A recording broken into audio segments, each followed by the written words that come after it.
Ah, voy a hablar en español.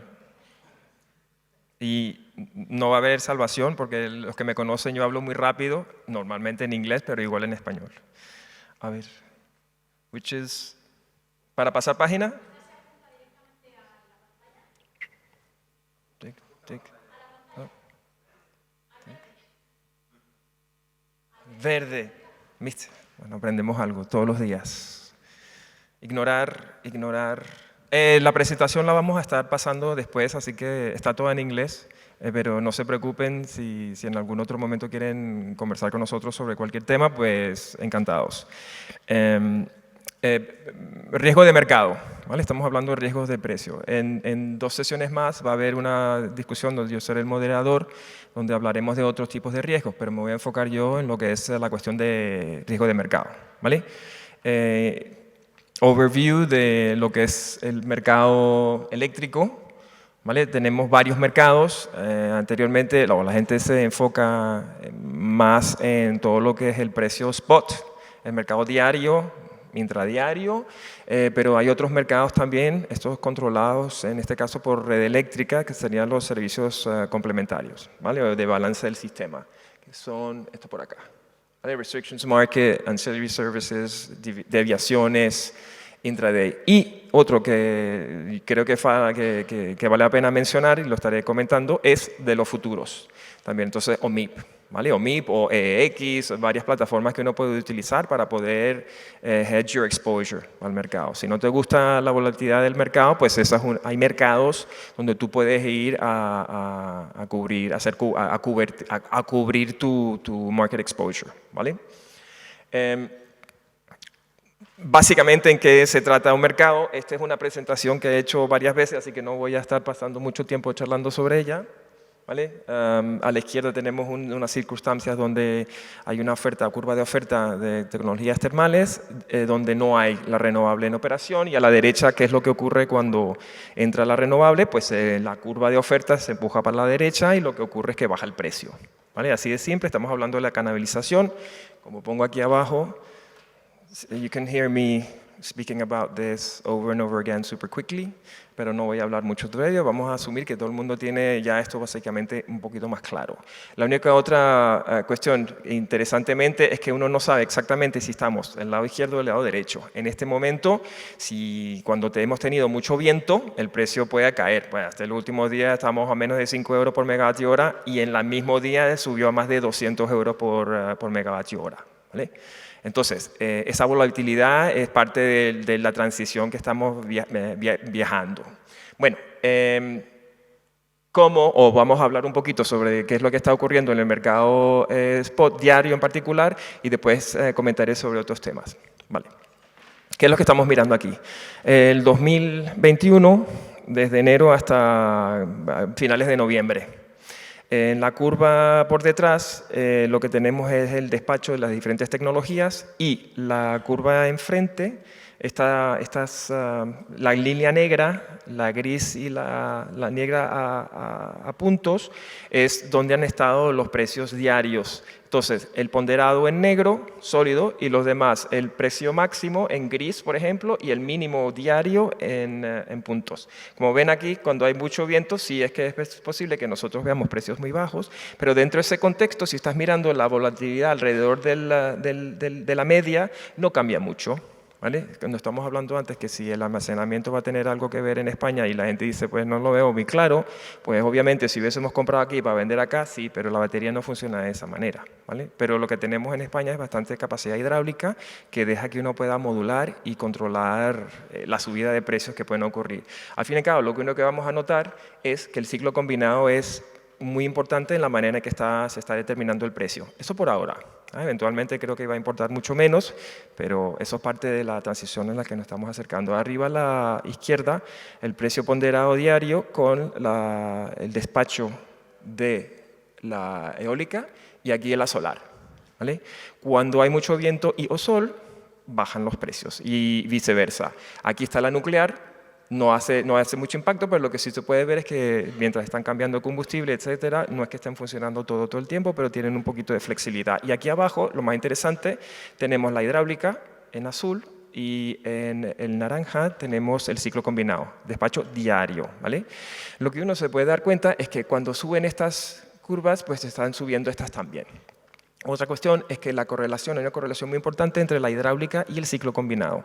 ¿Por qué? Porque cuando hay agua, hay un coste de oportunidad, entonces la hidráulica intenta aprovecharse de esos precios altos. Pero al aprovecharse de esos precios altos, lo que intenta hacer es bajar el precio. Hemos escuchado varias historias en la prensa donde se da a entender que están abusando de los embalses y que los embalses andan muy bajos. Eso es en ciertos lugares, en localizaciones muy particulares, pero por lo general no hay abuso de mercado. Es simplemente la manera en la que la hidráulica debiese funcionar. Que cuando hay esa habilidad de modular, tú la vas a estar intentando despachar cuando los precios estarían más altos, que es el mismo momento cuando el ciclo estaría produciendo el máximo. ¿Vale? Pero, en efecto, no nos está explicando por qué hay esta gran subida de precios, porque si estás mirando lo que está ocurriendo con el ciclo combinado, pues más o menos lo necesitamos todo el rato, ¿vale? El hueco térmico famoso, como le decimos. Y la razón primordial por la cual estamos viendo esa evolución es porque en el transcurso de este año ha subido mucho el precio de dióxido de carbono y también ha subido mucho el precio de gas natural, ¿vale? Por varias razones, que en efecto no tiene nada que ver ni con el gobierno español, pero simplemente unas circunstancias de la manera en que se están llevando a cabo estos mercados. Well, you can blame Putin for this if you want. Pero bueno, yo no me voy a meter en política internacional, pero uno puede tener en mente que hay varias maneras de visualizar esto. A mediados del año pasado, cuando el precio de dióxido de carbono estaba a 15 euros por tonelada, y subió a 25, yo le dije a mi crío que tiene 13 años, a 14 en ese momento, metí la pata porque no encontré una manera de invertir en dióxido de carbono. Bueno, el otro día ahora está llegando a 80 o 90 euros por tonelada, ¿vale? Entonces esta subida que estamos viendo aquí, muy arrecha y la verdad que no se explica. El precio de gas está cerca de los 100 euros por megavatio hora, multiplica ese número por 2 y ese es el coste de combustible para el ciclo combinado, por la cuestión de la eficiencia, que es más o menos 50%. Entonces tú multiplicas eso por 2, 200 euros, lo mínimo que van a necesitar, y este numerito aquí lo multiplicas por 0,4, 40%, y te va a salir más o menos el incremento que se necesita para poder cubrir simplemente los costes marginales del ciclo combinado. Por eso es que nos encontramos en las circunstancias que estamos hoy, ¿vale? Seguimos. ¿Cómo funcionan los otros mercados? Pues dos cositas. Primero, aquí está una página de OMIP, la saqué ayer o el día anteayer, y lo que estamos mirando aquí es el contrato del próximo año, 24-hour baseload. Estaba alrededor de los 50 euros por varios años y después ha pegado este brinco. Lo único que está haciendo está subiendo porque cada vez que sube el spot, pues para el próximo año, a los años cortos, se va a ver una subida muy importante. Y eso refleja también el precio de gas. Aquí está el TTF, que es un benchmark europeo. En efecto, hay correlación con lo que pasa en MIPGAS, pero como hay más liquidez, pues le quería enseñar cómo es que se está desarrollando esa curva, ¿vale? Para el próximo año estamos mirando unos precios alrededor de 80 euros por megavatio hora. Multiplica eso por 2, 160. ¿Vale? Entonces ya te estás dando la idea de que para el próximo año los precios van a ser bastante más altos y si este año ha causado problemas con el gobierno reaccionando agresivamente, yo creo que para el próximo año vamos a encontrarnos con otro tipo de problemas. Going back to la conversación de riesgo regulatorio, yo creo que el gobierno va a tener problemas en balancear lo que dice, como lo que quiere decir sobre dónde tienen que estar las tarifas, basado en cómo se están moviendo los precios de las commodities, ¿vale? Puedes ir a OMIP y puedes bajar curvas de lo que se está en ese momento negociando, ¿vale? Entonces aquí tenemos ayer los contratos anuales. Este es el solar, sí, con una curva representativa, y aquí el baseload, ¿vale? Mirando los dos, la diferencia entre los dos, me llama la atención que la diferencia entre los dos, mirando la curva, es muy similar. Así parece como si fuese casi una cuestión artificial, donde simplemente hay un descuento al precio baseload de unos 3 euros por megavatio hora, y respectivamente que si el precio era muy alto o el precio era muy bajo, ¿vale? Pero si miras en el contexto de lo que es aquí el apuntamiento, pues estamos mirando un apuntamiento menor en los primeros años y entonces crece al transcurso del tiempo. Este 10% lleva un ratico estando así, ¿vale? Y la otra cuestión a darse cuenta, lo más importante, es que si para el próximo año estamos viendo unos precios a 180 euros por megavatio hora, hoy mismo, si tú lo quieres contratar, es que al fin y al cabo, en 5 años, va a haber ganado, o por lo menos el mercado cree que va a haber ganado la renovable. Porque la única manera que se justifican estos precios baseload es porque la renovable va a imponerse sobre el mix energético en España, ¿vale? ¿Es razonable? ¿Es realístico? Hay varias preguntas que si OMIP tiene la liquidez, etc. Pero al fin y al cabo, esta gente que va a mercado, que intenta cubrir sus posiciones y aunque haya más o menos liquidez, importa mucho porque cuando tú firmas un PPA a medio o largo plazo con un intermediario, el intermediario también puede estar buscando a hedge that exposure en los mercados y va a estar mirando este tipo de curva, ¿vale? Entonces, uno puede estar más o menos de acuerdo con lo que el mercado refleja, pero el mercado es de verdad, no es una cuestión de simplemente de opiniones. There's real money behind this, ¿vale?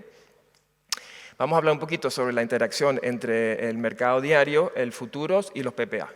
Lo que tenemos arriba a la izquierda, en rojo, es el precio ponderado del mercado diario, mensual, ¿vale? Y debajo tenemos, aquí en estas curvas, tenemos los diferentes contratos baseload basados en NVMe Clearing. IEX y todo lo demás, hablamos de OMIP, pero es que esta gente te da los datos más fácilmente y yo hago las curvas más fácilmente con esto, ¿vale? Lo que nos damos cuenta es que a menudo que ha estado subiendo los precios, pues la curva de los precios de los años más próximos ha subido también. También se refleja en una subida mucho más leve en los contratos de mucho más largo plazo. Entonces, si estábamos a 30 euros por megavatio hora el contrato del 2030, pues ahora está como a 35, ¿vale? Para darse una idea.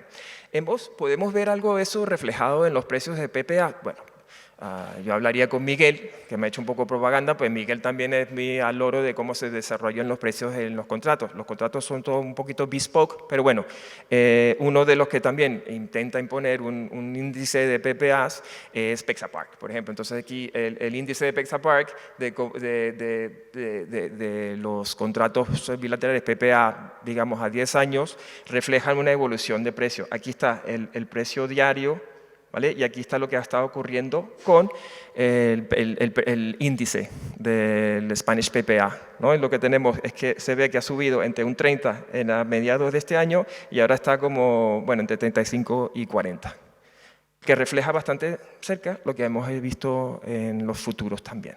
Entonces, hablando de cómo los mercados están relacionados, hay un coste de oportunidad, hay un coste de intentar cubrir su exposure y por ahí es donde la cosa. Dos cositas más para tener en mente cuando estamos hablando de cuál es el riesgo que se enfrenta a una planta fotovoltaica. Mi interés personal no es de lo que va a pasar mañana y el próximo día, sino más a la cuestión de inversión. Por eso estoy mirando yo a estos patterns, right? Intentando buscar y determinar cómo se van a evolucionar a medio y largo plazo. Dense cuenta que hay varias maneras en que tú también puedes interactuar con los mercados. Una de ellas es en los servicios complementarios, ¿vale? Y en el contexto de los servicios complementarios hay todo tipo de diferentes fuentes de ingresos potenciales. En la tarifa final uno no lo ve, no es un número muy grande, ¿vale? Pero hay diferentes tipos de instrumentos que se pueden contratar, en este contexto con red eléctrica, ¿vale? Y uno de los que nos damos cuenta que ha crecido bastante este año es este que pone aquí, restricciones técnicas en tiempo real. Si uno tiene una previsión de cuánto viento va a haber o cuánto sol va a haber y ocurren cosas diferentes, red eléctrica tiene que tener esa flexibilidad para poder balancear en tiempo real la electricidad, la supply and demand, ¿vale? Y eso es lo que está ocurriendo aquí. Y lo que vemos es una evolución, que esto es bastante importante, ¿vale?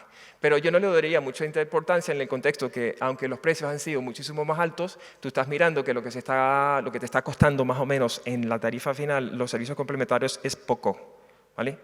Entonces, no nos vamos a hacer ricos. Pero sí llamaría la atención que en el futuro va a haber un mercado de capacidad. hablando de cómo se integra la renovable o hablando de la cuestión del mercado marginalista, pay as cleared versus pay as produced. Bueno, pay as cleared siempre tiene el problema de que cómo íbamos a poder asegurar la rentabilidad de la capacidad que no se usa, que no sale a mercado. Y en estas circunstancias, por ejemplo, el ciclo combinado. El ciclo combinado lo necesitamos de respaldo, ¿cómo puede cubrir los costes fijos anuales? Porque es verdad que el que tiene ciclo combinado no está ganando plata. A precios de 250 lo único que están haciendo es pasando su coste marginal, more or less, ¿vale? Excepto que ellos son uno de los principales que gozan un upside de activación en los servicios complementarios, ¿vale? Pero dense cuenta que no se puede, cuando entre este mercado de capacidad, la renovable, igual que demand side management, todo lo que tú quieras, van a poder participar de una manera no discriminatoria. Entonces van a haber otras fuentes potenciales de ingresos. Firmar un PPA simplemente con la intención de que solamente hay un coste de energía o un precio de energía y es lo único que tú estás vendiendo, va a ser un poco tontín, ¿vale? No digo que sea irrelevante, pero tienes que tener en mente que pueden haber otros ingresos a futuro. Yo también hablo sobre cuestiones sobre green certificates y cosas de ese tipo, pero no me voy a meter en eso en este momento, ¿vale? Nosotros preparamos como Econ un informe trimestral donde tenemos un forecast de dónde van los precios. No me voy a meter mucho en esto porque lo tendrán en la presentación y si quieren hablar con nosotros, pues perfecto. Pero les voy a decir rápidamente, no me voy a meter en esto, no me voy a meter esto aquí. Básicamente, cuando tú estás hablando con alguien de hacia dónde se mueven los precios, hay como tres etapas.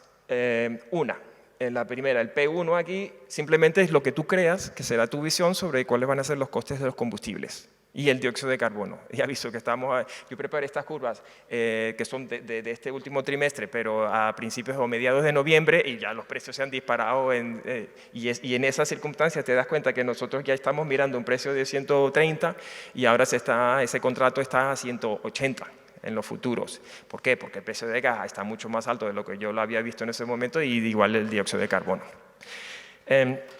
Good luck with that, trying to predict it. Yo no estaría hablando en una conferencia si supiese lo que iba a pasar mañana en estos mercados. Bueno, ninguno de nosotros estaríamos aquí, ¿vale? Segunda cuestión. Segundo periodo, se ve una importante bajada. También la habíamos visto en el mercado de los futuros. ¿Cómo se explica esa bajada? Se explica en el contexto que va a entrar más y más la renovable. Si entra más y más la renovable, pues serán menos las horas en las que el ciclo combinado pondrá precio. Eso es número uno. Número dos, que los costes de operar el ciclo combinado están en la baja porque se espera que el precio de gas vaya cayendo después de este invierno, ¿vale? Todavía estará alto para el calendario 2022, pero está en baja relativo a lo que estamos viendo hoy, ¿vale? Llegan a un nivel de estabilidad donde los precios reflejan el coste de la renovable en particular o un mix donde la renovable es mucho más importante. Y después hay una cuestión rarita que yo la llamo la joroba al camello, que indica un momento donde toda esa capacidad que nos estaba respaldando el sistema de manera fija, con capacidad fija, o bien el ciclo, o bien el poquito de carbón que nos está quedando, o bien la nuclear, empiezan a cerrar. Y al cerrar, si hay algún límite en lo que nosotros podemos desarrollar de renovable, pues inevitablemente tenemos que construir otra cuestión termal. Puede ser un ciclo que simplemente esté quemando hidrógeno, ¿no? Yo no digo que no. Pero quiere decir que no vamos a poder simplemente tener suficiente renovable energía. Las baterías tampoco nos van a ayudar, la batería no crea energía nueva, ¿vale? Si tenemos un límite en lo que podemos construir de solar en el medio del día, pues de noche no vamos a tener la energía para darnos esa curva de suministro. Bueno, a menos que haga como más y más gente está pensando estos días, que es ponerse las botas con autoconsumo, personal o comercial. No quiero hablar de esto. Aquí simplemente una cuestión sobre el nivel de apuntamiento, que lo vemos como, tampoco vemos lo que hemos mirado en los futuros, no creemos que en el medio del día vaya a haber una caída enorme sobre el precio de electricidad, porque creemos que todavía hay flexibilidad en el sistema eléctrico español. Vale, perfecto, pero depende en esa suposición. Y a base de esa suposición, si no hay la flexibilidad entrará en el contexto de las baterías, tendrán un papel más importante que jugar de aquí hacia el futuro. Nada, y con esto termino. Simplemente decir que estén al loro que cuando uno habla del mercado, no solamente estamos hablando del mercado diario, aunque la mayoría de la energía que se está cerrando se cierra a base de ese índice. ¿vale? Pero de la misma manera que hay un precio para el Brent crudo, pues Venezuela, donde era yo venía de pequeñito, pues no está vendiendo el crudo al precio de Brent, lo está vendiendo en contratos a medio y largo plazo o por ahí, porque Maduro le gusta ayudar a sus colegas en Cuba y lugares de ese tipo. Bueno, no me meto yo con la política internacional. Estén al loro de que hay una... me he pasado, pero bueno... dense cuenta que hay una interrelación entre lo que está pasando en esos mercados a corto plazo, medio y largo, ¿va? Incluyendo en ese contexto lo que pasa con los PPAs. Y a base de eso estaremos hablando luego en un par de sesiones sobre la cuestión de otras perspectivas de riesgo que se tienen que tomar en cuenta. Y este último gráfico lo metí como es one of these extra ones. La gente habla mucho sobre la demanda, ¿vale? Pero es que si tú miras históricamente la demanda es esta línea azul, pues no cambia mucho, pero los precios sí evolucionan, ¿no? El base load price, el verde, precio ponderado mensual, y lo que vemos es que hay mucha más correlación con lo que está pasando con el combustible que con otras cosas. Que la demanda suba mucho, pues podremos meter más renovable. Se queda estancada, pues podemos meter menos renovable. Pero con eso termino. Vale.